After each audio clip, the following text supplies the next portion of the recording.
आज की इस रेसिपी में मैं आप लोगों को बहुत ही मज़ेदार से चटपटे से मसालेदार कबाब बनाना सिखा रही हूँ। लेकिन ये कबाब ना तो चिकन से बने हैं, ना ही गोश्त से बने हैं। तो अगर आपके घर में चिकन या गोश्त अवेलेबल नहीं है और आपका कबाब खाने का दिल चाह रहा है, तो आप जो है वो ये रेसिपी ज़रूर ट्राई कीजिएगा और देखने में आपको बिल्कुल भी नहीं लग रहे होंगे कि ये कबाब जो हैं वो चिकन से तैयार नहीं किए गए।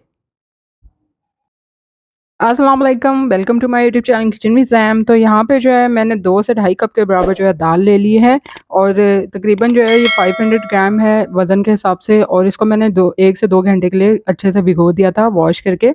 अब मैंने इसको दाल को कुकर में डाल दिया है। आप अगर इसको भिगो देंगे ना तो दाल अच्छे से आपकी गल जाएगी। तो यहाँ पे जो है मैंने इसमें 2 बड़ी इलायची डाली हैं, 1 से डेढ़ टीस्पून मैंने इसमें जो है सफ़ेद ज़ीरा डाल दिया है साबित।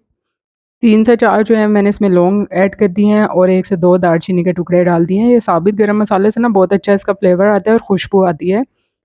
अब यहाँ पे मैंने 1 से डेढ़ टीस्पून के बराबर इसमें नमक ऐड कर दिया है। अगर हमें और ज़रूरत हुई तो बाद में और ऐड कर सकते हैं। हाफ़ टी स्पून मैंने इसमें गरम मसाला पाउडर डाला है और साथ ही मैंने इसमें 1 से 2 टीस्पून कुटी हुई लाल मिर्च डाल दी है। आप लोग चाहें तो साबित जो लाल गोल मिर्च होती है वो भी डाल सकते हैं।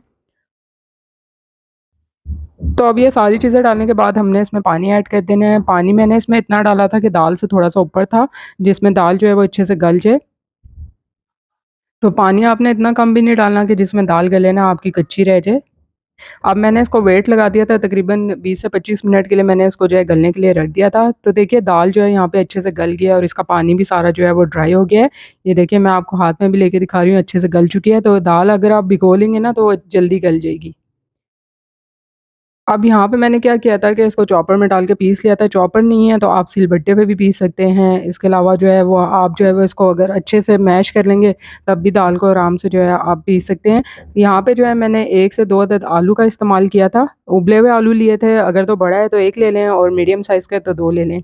अगर तो अब आपने इस स्टेज पे इनको फ्रीज़ करना है तो आप आलू इसमें उबला हुआ शामिल ना करें और आप इसको आराम से कबाब बना के फ्रीज़ कर सकते हैं। और अगर आलू शामिल कर रहे हैं तो आप जो है वो उसी टाइम इसको फ्राई करके इस्तेमाल कर लें। अब यहाँ पे मैंने इसमें half tea spoon chaat masala डाल दिया था और थोड़ा-सा मैंने इसमें हरा धनिया भी डाल दिया था। हरी मिर्च भी आप इसमें ऐड कर सकते हैं, लेकिन मैं ऐड नहीं कर रही, बहुत ज़्यादा स्पाइसी नहीं बना रही। तो आप लोग जो है इस स्टेज पे इसमें बारीक कटी हुई हरी मिर्च का इस्तेमाल भी कर सकते हैं। अच्छे से मैंने इसकी मिक्सिंग कर ली थी, तो देखिए अब ये कबाब का मसाला रेडी हो चुका है। कुछ भी आपको नहीं करना है, इतनी मेहनत का काम, और आप झटपट इसको तैयार कर सकते हैं। यहाँ पे मैंने एक अदद अंडा लिया था, इसमें 1 से 2 टेबलस्पून मैंने दूध भी डाल दिया था और थोड़ी-सी जो है मैंने लाल मिर्च डाली थी। अच्छे से हमने इसको बीट कर लेना है। अब आप लोग चाहें तो अंडे के बाद आप जो है ब्रेड क्रम्ब की कोटिंग भी कर सकते हैं, वरना इसके बगैर भी इतने मज़ेदार और लज़ीज़ किस्म के कबाब बनते हैं ना, आप लोग जो है वो ज़रूर ट्राई कीजिएगा। अब यहाँ पे हाथ में हमने थोड़ा-सा ऑयल लगा लेना है और कबाब की शेप देनी है, इसको अंडे में डिप करना है और साथ-साथ आपने जो है इसको शैलो फ्राई करते जाना है। तो पैन में मैंने जो है ऑयल गरम होने के लिए रख दिया था और इस तरीके से आप कबाब बनाएँगे ना तो आपके कबाब टूटेंगे भी नहीं और ना ही घुलेंगे फ्राई करते हुए। देखिए मैं आपको दिखा रही हूँ। अच्छा-सा जब इन पे कलर आ गया था तो मैंने जो है कबाब को इसमें से निकालती की थी। तो ये देखिए यहाँ पे मैं आपको कच्चे कबाब भी दिखा रही हूँ और फ्राई किए हुए भी दिखा रही हूँ, तो कितने मज़ेदार से लग रहे हैं ना, लुक में खाने में इतने ही लज़ीज़ और मज़ेदार होते हैं। तो आप लोग जो है ये रेसिपी ज़रूर ट्राई कीजिए, बच्चों को लंच बॉक्स में दे दीजिए, सैंडविच बना के या फिर बन कबाब बना के।